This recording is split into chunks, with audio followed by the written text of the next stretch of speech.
जय माँ इंद्राक्षी, जय अम्बे। इंद्राक्षी धाम में दर्शकों आप सभी का हम हार्दिक स्वागत करते हैं। आज रक्षाबंधन है। रक्षाबंधन की सभी साधकों को बहुत बहुत शुभकामनाएं। रक्षाबंधन कितने बजकर के कितने मिनट पर राखी का शुभ मुहूर्त रहेगा और साथ में हम किस प्रकार से संक्षिप्त रूप में उस पूजन को कर सकते हैं, सारी जानकारी इस अंक में हम आपको देंगे। हालांकि विशेषांक में सारी चर्चाएं हो चुकी हैं, लेकिन कोई बातें रह गई हों तो इस अंक में आएंगी। बहुत लोगों ने ये भी पूछा है कि क्या भगवान की पूजा भी हम पहले ना करें, तो ये सारी जानकारी जल्दी से ले लीजिएगा। आइए पहले आज का हम पंचांग देखें। 19 अगस्त सन 2024 दिन सोमवार, संवत 2081, श्रावण मास, शुक्ल पक्ष, तिथि पूर्णिमा, नक्षत्र श्रवण, राहु काल 7:30 से 9, दिशा सूल पूर्व दिशा, और कल से भादों का महीना प्रारंभ हो जाएगा। अब देखो 1:30 बजे तक भद्रा है, और वैसे भी इस बार भद्रा का पाताल में वास है, कोई ऐसी भय वाली बात नहीं है। भद्रा हर साल आती है और करीब करीब महीने में भद्रा का बहुत योग रहता है, तो ऐसी कोई विशेष आप डरिएगा मत। रही कोई पूजा पाठ वाली बात, तो आप आराम से अभी भी करिए। अभी सुबह के 7 बजे हैं, बहुत लोगों ने तो सुबह कर भी लिया होगा, लेकिन जो लोग वेटिंग कर रहे हों, ये सोच रहे हों क्या हम इस समय में भगवान को राखी नहीं बांध सकते, क्या इस समय में हम भगवान का पूजन नहीं कर सकते, आप बेटा बिल्कुल कर सकते हो। भगवान क्या भद्रा से डरेंगे? इसलिए भगवान तो भद्रा से बहुत बहुत बहुत बहुत कोई तुलना ही नहीं है, तुल्य है। इसलिए भद्रा हो, राहु काल हो, इनका असर इनके लिए भगवान को नहीं समझा जाता। ये हम लोगों के लिए है ये सब बातें। तो आप जो लोग आज के दिन रक्षाबंधन बहुत अच्छे से सभी लोग कर रहे हैं, तो आज के दिन आपको क्या क्या करना है ये जान लीजिए। सबसे पहले तो अपने भगवान को तिलक करें, धूप दीप दे करके। जो भी आपके इष्ट हों, जिनको आप पूजते हों, आपकी उपास्या हों, आपके गुरु हों, है ना, उन सब के लिए राखी भेंट करें, मिष्ठान भेंट करें, पुष्प अर्पण करें, और बहुत अच्छे से अपने जो भी आपकी उपास्या हैं, गुरु मंत्र हैं, बहुत बेटे मन से करो। पूर्णिमा वैसे भी कार्यों को पूर्ण करने के लिए होती है। चंद्रमा अपनी पूर्ण रूप में होते हैं, और मन शांति के लिए भी बहुत अच्छा आज के ये दिन रहेगा। भगवान श्री हरि का आज के दिन चिंता जरूर करना, विष्णु जी का जरूर आज के दिन पूजन करना, लक्ष्मी के सहित भगवान विष्णु आपके घर में पधारें, हमेशा हमेशा के लिए निवास स्थान बनावें, ऐसी भगवान से कामना करना। गेरू ले लें, नहीं तो लाल रंग ले लें, या फिर आप सिंदूर को पानी में घोल लें अगर अच्छा सिंदूर है। अपनी दीवारों पर बाहर की तरफ जो मेन गेट के साइड होती हैं, दोनों साइड में सीताराम या जय अम्बे, जय ऊपर अम्बे नीचे, छोटा सा पहले एक खाना बना लें, बॉक्स बना लें ऐसे चारों तरफ छोटा सा, और फिर ऊपर जय, नीचे अम्बे, ऐसी सीता, और फिर हल्का सा डैश डाल करके राम, सीताराम, या ऐसे ही लिख लीजिएगा सीताराम, है ना। और फिर उस पर अगर आज के आपके घर में दूध की सेवइयाँ बनती हैं वो लगाएं, कोई मिष्ठान लगाएं, हल्का सा कलावा ऐसे माला के रूप में, झालर के रूप में हल्का सा आप उसे आटे से किसी चीज़ से चिपका दें। बहुत सुंदर सुंदर आज के दिन घर में भित्तियों के ऊपर सीताराम, राधे श्याम, आज के दिन बड़ा अच्छा होता है लिखना बेटा, है ना। और जहाँ आप पूजा पाठ करते हैं, जिस मंदिर में आप बैठते हैं, वहाँ भी छोटा सा कहीं सीताराम, राधे श्याम या जय अम्बे, है ना। भाई भगवती के उपासक हैं हम लोग, तो आप जय अम्बे भी लिखें, और साथ में जो भी आपको लिखना है सीताराम, राधे श्याम, है ना, बहुत अच्छे से बेटे लिख करके उसी तरह से थोड़ा सा मिष्ठान लगावें, और जो हाथ पे बांधने का कलावा होता है तोड़ करके उसी साइज का, उसको आटे से या सिवइयों से ऐसे हल्का सा चिपका के प्रणाम करके धूप दीप कर लें, और अपना जो भी प्रातःकाल का पूजन होता है आपका, उसे बहुत अच्छे से अपना सब कर लीजिएगा। अब 1:30 पता भी लगता कब 1:30 बजे, आजकल तो काम धाम में ही समय निकल जाता, आज का दिन ऐसा होता। तो उसके बाद 1:30 बजे के बाद आप अपना कभी भी राखी बांध सकते हैं, और नहीं तो हमने चौगड़िया के हिसाब से 2 मुहूर्त आपको बताए थे, वो मुहूर्त भी आप लोग जिन्होंने नोट अब तक ना किए हों वो मुहूर्त भी नोट कर लीजिएगा। लिखें 3 बजे से 4:30 बजे के बीच में लाभ का मुहूर्त है, और 4:30 से 6 बजे के बीच में अमृत की घड़ियां हैं। तो कहने का भाव 3 बजे से लेकर के 6 बजे तक राखी बांधने का श्रेष्ठ समय है। इन बिटवीन आप राखी बांधें। अति आवश्यकता में करीब 2 बजे से ले लीजिए। 2 बजे के बाद आप 6 बजे के बीच में कभी भी राखी बांध लीजिएगा। अफवाहों का शिकार ना हो, मन में भय ना लाएं। एक बहन के हाथ में जो ये रक्षा होती है ना, धागा होता है, ये रक्षा सूत्र है। इसी रक्षा सूत्र से ही रक्षाबंधन बना है। हमने बताया था ना कि जब इंद्र का राज्य सारा असुरों के अधीन हो गया, असुरों का आधिपत्य इंद्र के साम्राज्य के ऊपर हो गया, स्वर्ग के ऊपर अधिकार हो गया, राजपाट छीन लिया गया, तो इंद्र बृहस्पति के पास गए।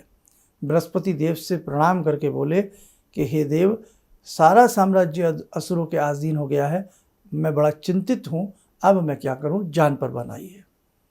इंद्राणी समस्त बातें सुन रही थी। इंद्राणी ने कहा कि इंद्र, आप चिंता ना करें, कल श्रावण मास की पूर्णिमा है, मैं आपको एक ऐसा रक्षा सूत्र मंत्र पूरित करके दूंगी, आप उसे अपनी दाहिनी कलाई पर ब्राह्मणों के माध्यम से स्वस्ति वाचन करवाते हुए बंधवा लेना, आपकी विजय होगी। अगले दिन पूर्णिमा थी, रक्षाबंधन था। भगवती ने उनको वो रक्षा सूत्र यानी कि वो कलावा पढ़ करके दिया। अपनी भाई भगवती तो हाथ भी लगा दें तो वो अमृत तुल्य हो जाती है वो चीज़। तो भगवती का दिया गया वो रक्षा सूत्र जैसे ही इंद्र ने अपनी कलाई पर बांधा और फिर असुरों के साथ युद्ध हुआ, इंद्र की विजय हुई, राज्य है वापस मिला। तो ये रक्षा सूत्र से ही रक्षाबंधन बना है।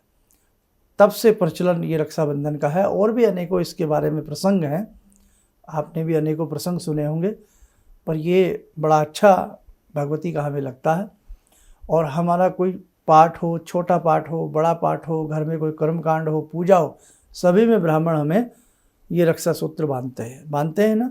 और यही रक्षा सूत्र रक्षाबंधन के दिन आकर के रक्षाबंधन बन जाता है। बहन राखी के रूप में जब ये धागा भाई की कलाई पर बांधती है तो बहन का एक ऐसा प्यार, बहन की एक ऐसी ममतत्व की शक्ति उस धागे में आ जाती है कि भाई को कोई आला भला कुबला छू नहीं सकती।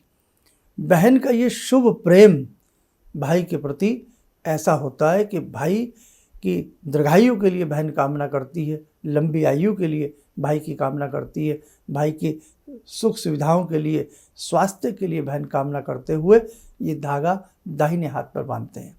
और इसके लिए क्या किया जाए, एक प्लेट में, तस्तरी में स्वास्तिक बना लिया जाए। स्वास्तिक को थोड़ा फूल चावल छोड़ करके उस पर राखी रख दी जाए। श्री गणेश भगवान गणपति का ध्यान करें और पूर्व दिशा की तरफ मुख करके या उत्तर दिशा की तरफ भाई बहन दोनों मुख करके दक्षिण में मुख ना करें।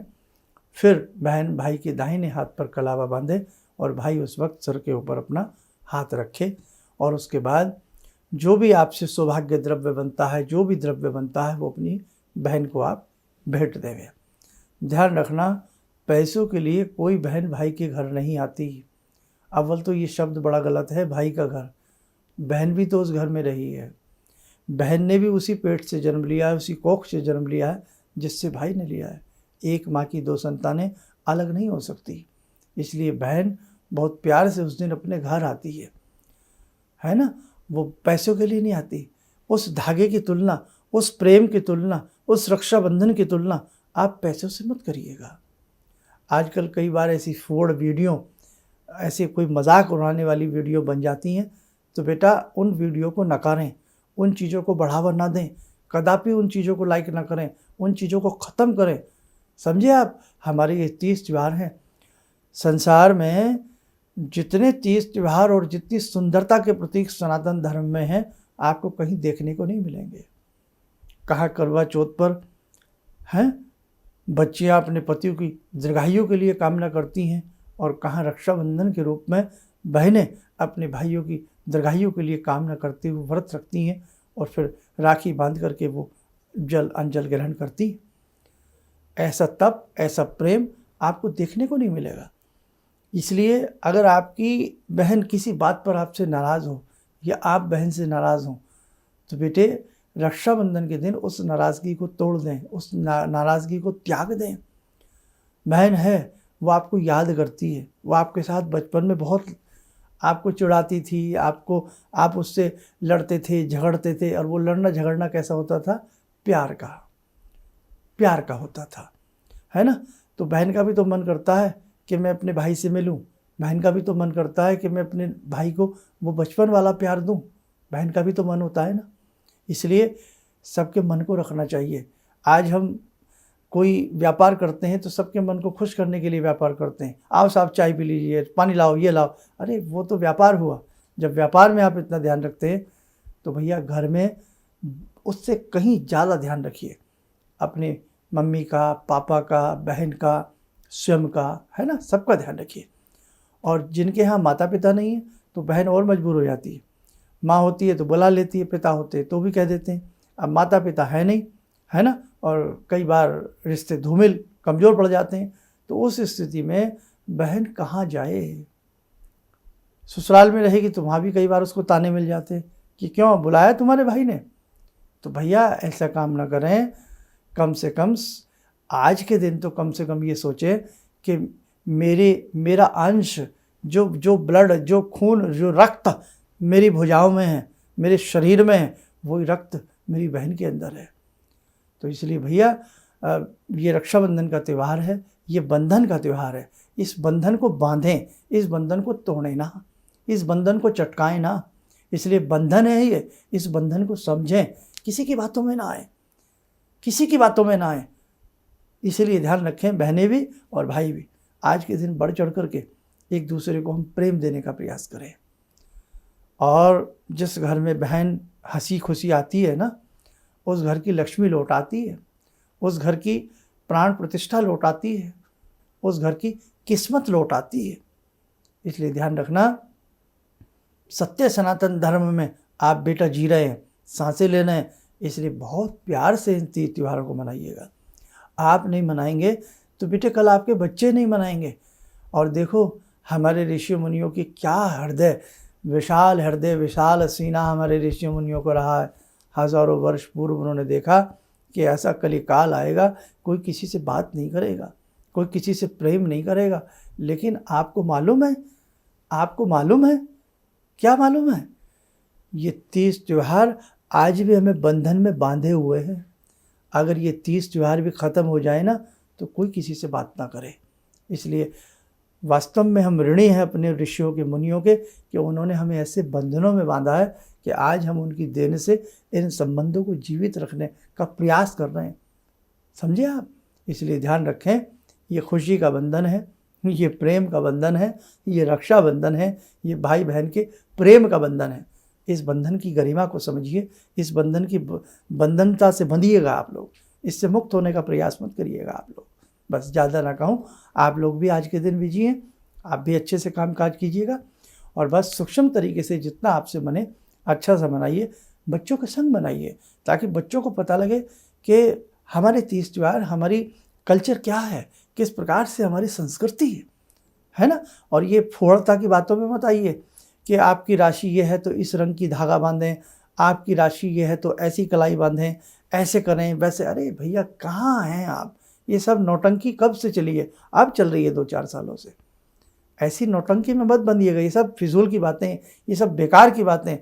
बहन के प्यार के सामने संसार के सभी रंग फीके हैं, ध्यान रखना आप, सब रंग बेरंग हैं। अगर बहन से प्रेम नहीं और बहन को भाई से प्रेम नहीं तो आप रंग ढूंढते रहिएगा, कोई फ़ायदा नहीं है। इसलिए बेकार की बातों में, हमें भी ये बात कहीं से समझ में आई थी, पता नहीं कौन बोल रहे थे कि साहब राशि के हिसाब से कौन सा कलर लें। अरे क्या तुमने हर चीज़ में राशि को घुसा दिया, क्या कहाँ जी रहे हैं आप लोग? इसलिए खैर, तो बेटे समझिए, बस प्रेम का रंग सबसे गहरा होता है, वो कभी नहीं उतरता है। अच्छे से रक्षाबंधन को मनाइए। आइए जगत जननी का 2 मिनट के लिए आज के दिन जरूर हमारे संग प्रार्थना करें। आपका कल्याण हो, आपके घर में धन बरसे, आपके घर में समृद्धि आए, आपके घर में प्रेम आए। ॐ सिन्दूरारुणविग्रहां त्रिनयनां माणिक्यमूलस्फुरात् स्तारानायकशेखरं स्मितमुखी भापेन वाक्षोरुवां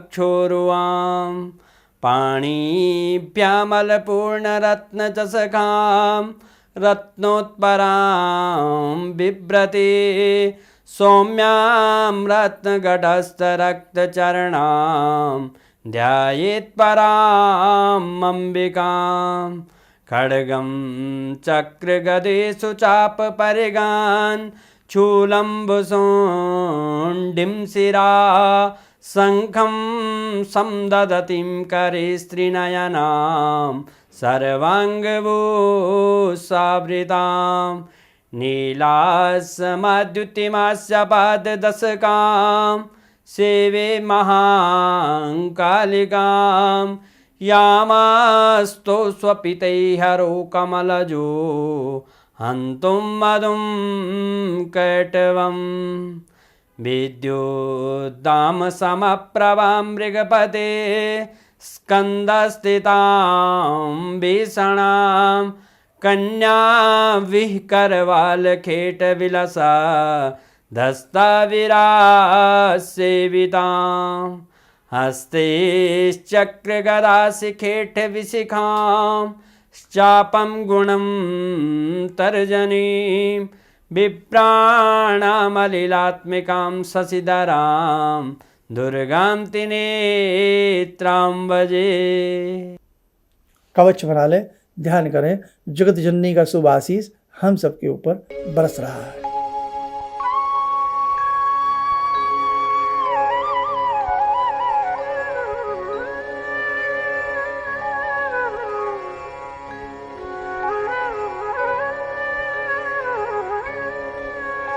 ओम बोलते हुए नेत्र खोलें, सामान्य हो जाए।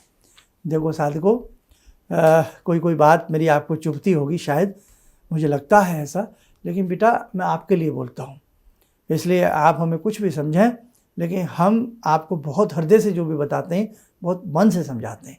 चलिए, हंसी खुशी अपने रक्षाबंधन को मनाइएगा, निडर होकर मनाइएगा, किसी भी शुभ अशुभ घड़ी से डरने की आवश्यकता नहीं है। चलिए, आप सब लोग स्वस्थ रहें, सुखी रहें। इन्हीं शुभकामनाओं के साथ हम अपनी वाणी को विराम देते हैं। जय जय अम्बे। मेरी बहुत दिन से दिली इच्छा थी कि आप जैसे कोई मुझे धर्मात्मा पर महापुरुष मिलें और मैं वहाँ जाके जुड़ के और देश समाज से के लिए कुछ कर पाऊँ। कई चीज़ें हैं समाज में, समाज सेवा में भी मन में वो शांति नहीं मिली, जैसे आप समझ सकते हैं कि बहुत सारी गड़बड़ियाँ भी रहती हैं। आज का अनुभव यही है कि मुझे आस लगता है कहीं सही रास्ता मिल गया है, सही मंजिल मिल गई है, जो मैं करना चाहती थी शायद अब मैं कर पाऊँगी। किसी भी समस्या के समाधान के लिए मिले प्रसिद्ध हस्तरेखा एवं वास्तु विशेषज्ञ प्रोफेसर धर्मेंद्र शर्मा जी से। नोट: शिविर में भाग लेने हेतु एवं व्यक्तिगत रूप से मिलने के लिए कॉल करने का समय सुबह 10 बजे से शाम 6 बजे तक। हमारे विभिन्न ज्ञानवर्धक कार्यक्रम देखने के लिए आप हमें अभी सब्सक्राइब करें, बेल आइकन को प्रेस करें ताकि आप देख सकें हमारा कार्यक्रम सबसे पहले।